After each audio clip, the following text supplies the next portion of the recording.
All right, boys, we are back, and it's time to finish up the Year 7 regular season. We're up here at the trade deadline. I want to get the rest of the year simulated in this video, and it looks like the San Jose Sharks are going to be going back to the playoffs, hopefully. Obviously, a bad run could still happen. Look at the Toronto Maple Leafs. That could still happen, especially with a lot of other teams in our division and the Western Conference in general being around the same area, right?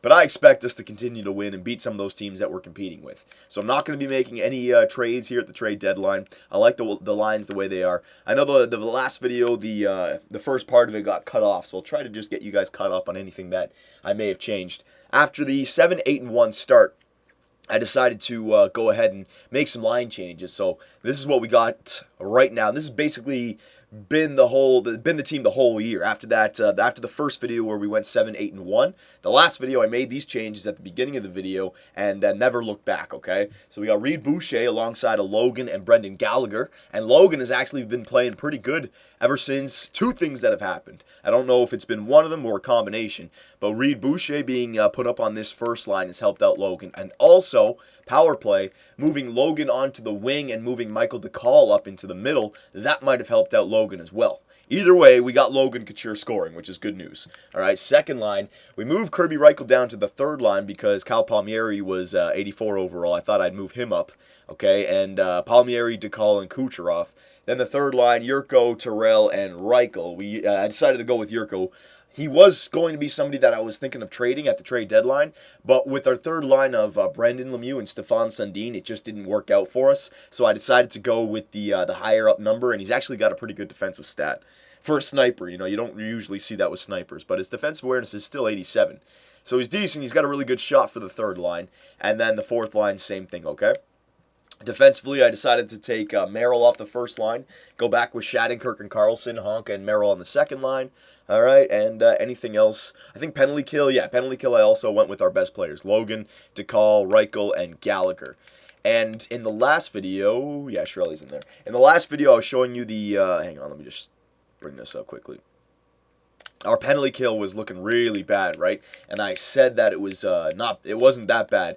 And the reason I say it wasn't that bad is because where it came from. At the beginning of that video, when we were 7-8-1, I think our penalty kill percentage was like 71.4, right? So even though it's dead last in the NHL, since I made that change, we have become a much better penalty killing team. So if you take out that beginning month, right, I'd say we're up at least in the 80s. And also, we are the fourth most disciplined team in the NHL. So I think that the penalty problems isn't that much, right? And we're 6-2-2 in our last 10. So everything's working out for us right now. I don't want to make any line changes. I don't want to make any trades. Our AHL team is 39-14-4. Our NHL team is 34-22-7. We have the depth for the playoff run if we need it. Let's just go. Let's just go ahead and simulate so we can get this done. All right? I don't need to make any changes here. This is the team that I want leading us into the playoffs. This is the lineups that I want. DeCall and Kucherov. I was thinking about putting them together on the first line, but then I wouldn't have like a second line center. That's why I had to move Kirby Reichel down. Danny Terrell's our third line center, right? I don't want one of those guys being our second line center. So that's why I decided to keep them split up for 5-on-5. But power play, there was no reason. There was no reason to keep them apart on the power play because I think that's where DeCall is getting all of his points for the last few years. For some reason, Kucherov and Gallagher maybe on the first line power play is just not getting it done. But if you put a Reed Boucher and DeCall, they're the perfect combination for the power play.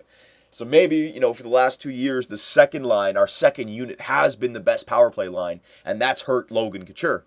But since now we've moved up to Colin Boucher to the first line power play and moved Logan over to the wing, I'm hoping that continues, but Logan maybe makes that power play a little bit better. All right? I need a drink as well. That's much better. All right, so win against the Florida Panthers, loss against Calgary and Anaheim. Those are two big losses, but we won back against the LA Kings. So here's a bunch of Western Conference teams. I'll just keep going until I lose a game. I don't want to break up a good thing here. There you go, St. Louis Blues. They were not the greatest record. Nashville Predators, we're competing with them definitely for a wild card spot, maybe. Yeah, there you go. That's a big win. Dallas, same thing. We're competing with them. All right, they were ahead of us. So I'd imagine they're a team that's a little bit far ahead. Colorado, we want to bury them. There you go. All right, so 3 out of the last 4. 5 out of the last 4 out of the last 5. Yeah, 4. Yeah. 3 out of the last 4. 4 out of the last 5. There you go. So we're starting to win some games. That's good. LA, Edmonton. Oh, yeah. bunch of Western Conference games. You know what? Hang on one second, boys. Let me just blow my nose. All right, that's much better. So we have 88 points on the regular season. We still have a handful of games remaining. Pretty sure we should be a playoff team unless we absolutely just start to shit the bed. You know, we might even be able to catch first in the West. Dallas is 92. If we won that game, we'd be only 2 points behind them, right? We could catch Dallas, but the important games, LA, Calgary, Edmonton. So LA, this is a big game. Edmonton, that's a big game. St. Louis, that really doesn't matter. Minnesota, that's a big game. Vancouver, that's a big game. Calgary, that's a big game. Anaheim, that doesn't matter. Phoenix, that really doesn't matter. And Edmonton. So really only Phoenix, Anaheim, and St. Louis are games that, not that they don't matter because we still need the points, but like 4-point games. All right, so all these games other than that, though, they matter. So LA, come on, don't lose in regulation to these teams now. There you go. That's a big win. That's a big win. So we got 90 points on the year, boys. I'd say 2 more wins, we're in the playoffs. Get to 94 points, that should be a solid amount. All right, and if you can do it against teams that don't matter. But, you know, the good thing is the 3 games that don't matter, they're against sub-500 teams, right? St. Louis, Phoenix, and that other team. I forget what it was. So we can win those 2. Oh, there you go. Yeah, we're in the playoffs. There's no reason to think that we're going to start losing games now. We're a good team, boys. St. Louis Blues 28, 34, and 12. Let's see if they're probably going to beat us in regulation.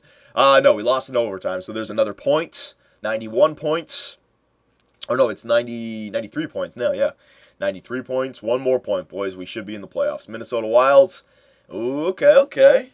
Now we should be in the playoffs. Yeah, I mean, we're in the playoffs. Don't worry about it, boys.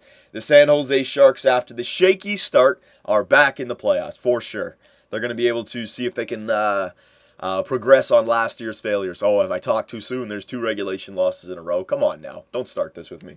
You guys have 27 regulation losses on the year. That's not even that much. You're not even in the 30 club. Keep going. Get me some wins. There you go. All right, we're in. We're definitely in. All right, so forwards, it was the WHL still, right? They had all those players in the WHL. I want to scout. There you go. Well, actually, they drop off a little bit. I thought there was a lot more. Hang on. OHL. Yeah, I guess they spread out a little bit. All right, we'll still go back 6 weeks. There you go. Very nice. Okay. 3 more games remaining. Let's just see where I sit in the standings. So the San Jose Sharks, 95 points. See, what we have is even if Edmonton catches us and even if Vancouver catches us, we have a, like the wild card in the Central Division, we have covered. Chicago, Colorado, they ain't catching us. They can catch Minnesota maybe, but they ain't catching us. So I'd say 1 more win just to put it home. Yeah, I mean, we still, that last game of the year against Edmonton could be a shady one. If we lose three in a row in regulation, you never know. But I think we're in either way. All right, it's just our damn division. Our damn division is quite competitive. San Jose, 95 points. Yeah, I'd say 1 more win. That was a good win against Calgary, but they're still ahead of us. 1 more big win. This is a game against two crappy teams here, Anaheim and Phoenix. So come on, just get 1 point out of them. Don't have 29 regulation losses after you face them. All right, there's the 1 point against Anaheim. We lost in overtime. That should be enough. Don't get to 28. Don't get to 28. All right, there we got the 2 points. 2 overtime losses against the 2 worst teams in our division, for God's sakes. All right, let's see if the Edmonton Oilers have been able to pass us. Yes, they have, so that hurt us a little bit. We're still clearly a playoff team, though. 1, 2, 3, 1, 2, 3, 4. Yeah, Chicago's going to miss out on it. It's going to be us and Vancouver. Yeah, no one can catch us. We're in the playoffs, but we lost a little bit of a position here. There's a big game against the Edmonton Oilers. If we can beat them, then we face the Calgary Flames in round 1, it looks like. And if we lose to them, we may drop as far back to face either LA or Dallas in round 1, right? I think it'll be LA. Yeah, I think it'll be LA. So, interesting. I want to beat the Edmonton Oilers to face the Calgary Flames coming to San Jose. Yeah, so let's go. Let's see this game. Real time. I want to win this game, boys. This is a very tight division we have. All right, so first period, all right, 0-0, 13-10 the shots. Second period, ooh, close game here, boys. Come on now. Third period, who's going to step up for us? Last game of the season, home ice advantage. Can we beat the Edmonton Oilers to spring ahead of them in the standings? Oh, Sam Reinhart gets a power play goal for the Oilers. 5. Are we going to get shut out in the last game of the year? No, we're not, Troy Brouwer. Wait a minute. Hang on a second here. Oh. Overtime, we're going to a shootout. The Nuge wins it. Yakupov and the Nuge. Yeah, all right. So the Edmonton Oilers beat us in a shootout. We end the year with 3 straight overtime losses or shootout losses, whatever. So we could have had it right there, but a little bit of a losing streak to go into the offseason. But they're all they're all overtime games, so it's not the end of the world. All right, so there you go. There are the standings.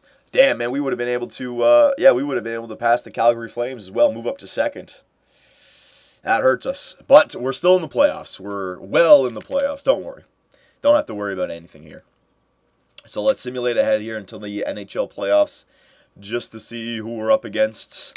I'll take a look at some of these. We can do this right now. Goals against average. Ernest Chiarelli, first in the NHL for goals against average. All right, so he's turning into a Vezina Trophy winner now. Save percentage, he's up there. Was in 6th with .928. Very good. Wins, he's up there with 36, 5th in the NHL. Points, Jonathan Drouin and Steven Stamkos. All right, they're tearing it up. Assists, we are not up there. Goals, we are not up there. That's okay. And then the divisions, yep. All right, so let's simulate ahead here. Shouldn't be a problem. We should be in, so I wonder who it's going to be. The LA Kings. So, yeah, we have to face the first seeded team in our division. The LA Kings, all right? So, Jonathan Quick, all these guys. So, hang on one second. Let me just make sure I don't lose that. All right, that's much better. So, here we are, round 1 up against the LA Kings. Let's take a look at the season stats for the team and the individual players, see who did what for us, all right? So we were 10th in the NHL. That's pretty good. I mean, I would have liked to have a little bit of a better year, but we had that bad start. Important thing is that we're back in the playoffs, even without Jamie Benn on this team. So making that acquisition for that first overall pick, still making it back to the playoffs, I think we're in a good spot right here. Goals for per game, 7th in the NHL. Goals against per game, 4th in the NHL. Ernest Chiarelli, baby. Power play percentage, 27th in the NHL. Not the greatest. Penalty kill percentage. See what I mean about it going way up there? I mean, it was at 71.4% before. What was it at the beginning of this video? And it's already jumped back up. So since I made those changes, we have been one of the best penalty killing teams in the league. All right, I know it doesn't show it, but you take away the beginning. And also, we're one of the most disciplined teams. So going into the playoffs, I like our penalty kill. I like it a lot, all right? Home record, 21, 12, and 8. Away, 22, 15, and 4, so pretty even. And the last 10 games, 4-2, and those last 3 games really hurt us. If we could have won those 3 or 2 of them, it would have been, 6-2 and 2, right? Much better. So don't worry about that. Overtime losses, get them out of the way. It's not that big of a deal. The important thing is that we show up here in the playoffs. So the player stats for the season. Let's see. Let's see who is our best players. Let's see if Logan Couture turned the season around, which I think he did. But let's just see if he came close to like the 70-point season. I'm sure DeCall and Reed Boucher did pretty good. So here we go. Michael DeCall, 68 points in 82 games played. So he was our leading scorer. All right, our second line center once again. Logan Couture, 66 points, 20-goal season. Remember the bad start, but ever since he was like how many? Like 0 goals in 8 games played or something like that. So 20 goals in 75, 74 games. He's not a sniper, obviously. But I think ever since we moved to call Boucher up on the power play and also Boucher up to the first line, it's helped him out tremendously. He's also got, Reed Boucher's got 30 goals. Gallagher, 53 points. Kirby Reichel, 49 points on the third line, which is pretty good. I think a lot of those points do come from the second line, though, from the first part of the year. But still, man, he's got a lot of points down there for the third line. I think he's also on the second line power play, though, so that might help him out. Because, what's his name? Palmieri's not on the power play. Kucherov, 21 goals. So Kucherov is like a second liner. He really didn't have the greatest year this year, but you know what? Reed Boucher did. As a secondary sniper, he's not horrible, but we were hoping for a 50-goal guy out of Kucherov when we made that trade. Brouwer, 20 points. Sabatka, 20 points. Palmieri, 20 points. Yurko, Terrell. All right, so all these guys down here, but they're all plus players, while Palmieri's not. So the second line, not that's weird, only Palmieri. Oh yeah, okay, it was the third line when we still had Lemieux and Sundin that really brought him down. But ever since he got moved up to that second line, he's been better. Defenseman, all right, so Shattenkirk with 37 points, Carlson with 32, Falk with 30, Honka 22, all right, so there's our defensive core. All of them are plus players, which is good. And I think the MVP of the year, we can definitely trade away Jack Campbell next year now because Ernest Rowley has proved to do it back-to-back years. All right? Last year, 33-15-0. This year, 36-23-0. Last year, 2.0 goals against average. This year, 2.06. Save percentage last year, .933, and a save percentage this year, .928. Shutout 6. So Ernest Rowley now has had 2 back-to-back great regular seasons. He's ready for prime time. He's an elite goalie now. All right? Jack Campbell's still going to be used for a playoff run, just in case. Just in case anything happens to Ernest Rowley. All right? So I like the way our team is looking right now. What did I want to... No, I already showed you guys the... I already showed you the stuff at the beginning of the year. What else is there to do? GM options. Let's go to... I haven't done this in a while. Why not? We'll just try it out. Progress reports. All right, so Kirby Ruckel's gotten worse, I guess. Playing on a deeper line, I suppose. Yeah, I don't know. I don't even know how to read these. Whatever. All right. So there you go, boys. Pretty sure that is all. We'll finish it up here on the playoff tree. Where is it? Playoff tree. So there you go. There is the Year 7 playoffs. In the West, you got LA versus San Jose, Edmonton versus Calgary, Battle of Alberta, Dallas versus Vancouver, Nashville versus Minnesota. So no Chicago in there. And no Anaheim. Yeah, I guess Anaheim was at the bottom. And also in the Eastern Conference, Montreal versus Boston, Tampa Bay versus Buffalo, Pittsburgh versus Ottawa, and the Columbus Blue Jackets versus the New York Islanders. So if you guys have any suggestions on how we can fix this team, let me know. Even though I don't think it needs fixing right now, I like the way that we're playing, but we are in tough against a number 1 seeded LA King team with Jonathan Quick in there, right? I don't know what their roster is going to look like, but they're first for a reason. So if you guys have any suggestions, let me know, and I'll see you in the next one.